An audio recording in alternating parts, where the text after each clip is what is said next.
अच्छा, इंडिया का आपने जिक्र किया, रॉ का आपने जिक्र किया।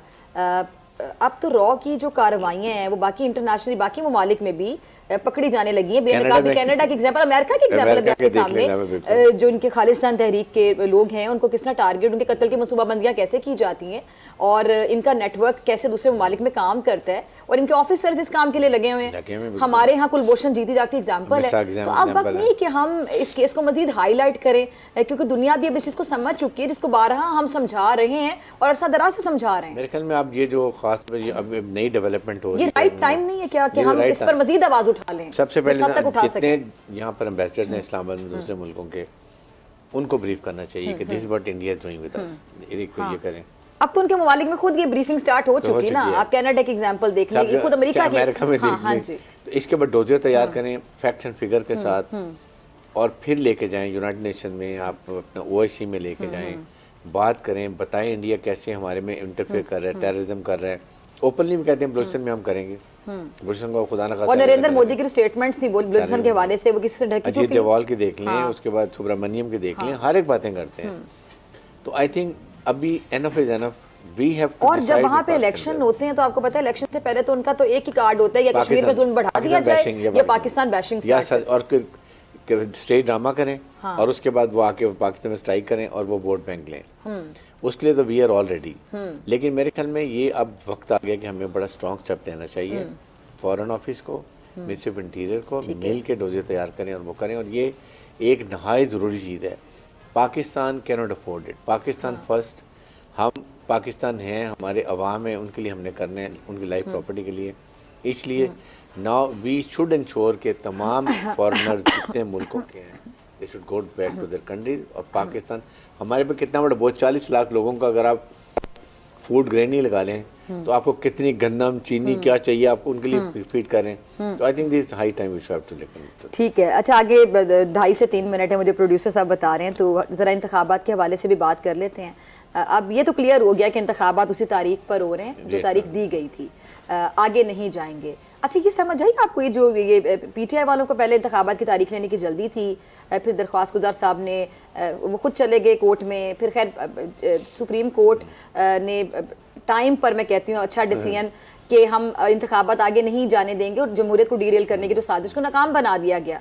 क्या समझ आ रही है आपको, क्यों चाह रहे थे ये पीटीआई वाले? 2018 में इसी प्रोसेस के थ्रू इसी तरह इंतखाबात हुए, तो अब इनको 24 में क्या बेतबारी है? मेरे ख्याल में they have their own apprehensions. May be उनके भी चेयरमैन का मसला चल रहा है, कोर्ट के मैटर्स चल रहे हैं, मे बी दे थिंक शायद उनका कोर्ट क्लियर हो जाए या ना हो।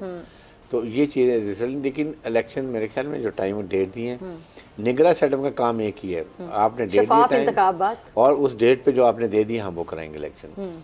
मैं सिंथिया एटलीस्ट कह सकता हूँ कि वी आर वेरी पर्टिकुलर कीजिए, और चीफ मिनिस्टर की, कोर कमांडर की, आर्मी की, सबके इंस्ट्रक्शन ये है कि we have to go for fair and free election. अच्छा, आपने सिंध का जब जिक्र कर दिया ना कि लेवल प्लेइंग फील्ड के बाद जब बिलावल बात करते हैं कि जी लेवल प्लेइंग फील्ड, सीधा सीधा कहा जा रहा है कि जी नवाज शरीफ साहब को टारगेट करते हैं, उनका नाम लेके कहते हैं कि वो सिलेक्ट हो गए हैं 4थी बार वजीर आजम बनने के लिए और एक पार्टी फेवरेट है, दूसरों को कॉर्नर किया जा रहा है, लेवल प्लेइंग फील्ड हमारे पास नहीं है, उनके पास ज़्यादा है।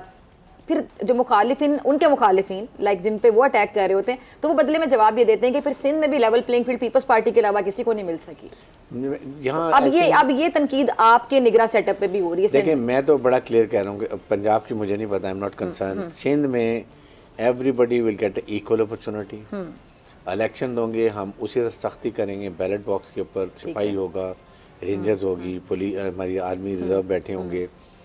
तो वी वांट कि इसको फेयर करें, ट्रांसपेरेंट करें, और उसके साथ इंटरनेशनल मीडिया है, everybody can come and watch it. आखिरी सवाल, शफाफियत के हवाले से आप बात कर रहे हैं बार बार, तो शफाफियत पर पहले सवाल निशान नहीं लगा दिया गया कि लेवल प्लेइंग फील्ड किसी के पास है, किसी के पास नहीं है, कोई पहले से सिलेक्ट हो चुका है, कोई फेवरेट है, आंखों का तारा है, तो फिर रीजन तो वेरी क्लियर। चले आप ये देखिए कि वो वाकई अगर आ जाते हैं और वो बन जाते हैं वजीर आजम, या वो वाकई इलेक्ट हो जाते हैं, हम तो सिलेक्ट का लफ्ज नहीं बोलेंगे, तो फिर आपने ये पीपल्स पार्टी ने पहले से तासुर दे दिया वो सिलेक्ट हो जाएंगे, तो ये तो फिर मतलब आवाम के जहनों में ये डाल दिया जाए कि सिलेक्ट होकर आ रहा है कोई। रिवाज यही है ना कि जो हारता है वो मानता नहीं है। हमारे में इतना बड़ा दिल होना चाहिए कि अगर अब इलेक्शन हुए हैं और उसके बाद जो जीतता है अवाम, जिसको वोट देते हैं, उसको खुले दिल से एक्सेप्ट करें और आप फिर स्ट्रॉन्ग ऑपोजिशन बने और फिर क्रिटिसाइज करें जो जमहूरियत का हुस्न क्या है।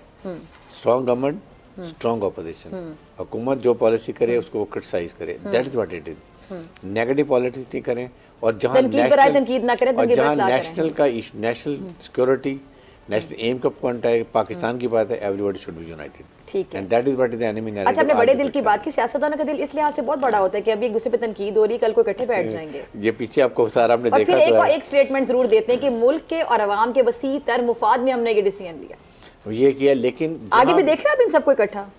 मुझे नून तो लीग ये पीपल्स पार्टी देखिए की खास तौर पे प्रॉब्लम बात ये है करूं। कि मुझे नहीं लगता कि कोई पार्टी भी जो है वो सिंपल मेजोरिटी लेगी। ठीक है, It will be a सादा अक्सर से कोई नहीं आएगा। It will be coalition party, coalition government. अब उसमें फिर प्रॉब्लम उसमें क्या पीपल्स होती पार्टी नून लीग इकट्ठी नजर आती ये है हो आपको? सकती है, या पीपल्स पार्टी ना हो तो बाकी सारी पार्टी इकट्ठी हो सकती हैं, और everybody can join Peoples Party और पीएमएलएन साइड पे हो सकती है, ये कॉम्बिनेशन है।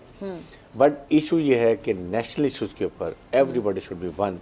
एनिमी का नैरेटिव फौज और अवाम को दूर करो, प्लीज बी केयरफुल।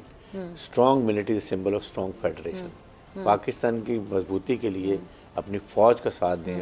फौज है तो पाकिस्तान है। आई थिंक इस पर we should very clear about it. अच्छा, लास्ट में आपने बात ऐसी कर दी कि मुझे अगला सवाल पूछना पड़ रहा है कि आपने कहा कि फौज और अवाम के दरमियान जो एक बाकायदा खलीज डालने की कोशिश की जाती है, ऐसे दुश्मन के बारे में आपने बात की, तो ऐसे दुश्मन हमारे मुल्क में भी मौजूद हैं। देखिए, मैं अगर मौजूद नहीं तो inadvertently they talk like this. अगर आप ये कहते हैं कि फौज ये कर रही है, फैज ये कर रही है, सोशल मीडिया पे चला रहे हैं, आपकी एफर्ट होनी चाहिए दुनिया में कहीं फौज और पाकिस्तान से बन के, पाकिस्तान का खा के, पाकिस्तान से पहचान बना के दूसरे ममालिक में बैठ के वीलॉग्स करते हैं, ऐसी बातें, उन पे भी जरा कमेंट कर। बहुत ही अफसोस की बात है। और ये हमारी यूथ जो 60% है, दे मस्ट अंडरस्टैंड कि फौज और अवाम, चीफ आर्मी साहब ने बड़ी दफ़ा कहा, आसिम जनरल आसिम मुनीर ने, कि ताकत का सच्चा चश्मा अवाम है। फौज अवाम के बगैर कुछ नहीं है। सो डिफीट एनिमी नैरेटिव। नैरेटिव क्या है? फौज और अवाम को तोड़ो, दूर करो, फौज को कमज़ोर करो, खुदा ना खास्ता पाकिस्तान को नुकसान पहुंचाओ। Let's defeat enemy narrative, remain united, and आप you fight as a nation. फौज अकेली कभी नहीं लड़ती। अगर आपको ये वीडियो पसंद आई तो सब्सक्राइब करें और बेल आइकन पर क्लिक करें। सब्सक्राइब करें और बेल दबाएं ताकि कोई खबर रह न जाए।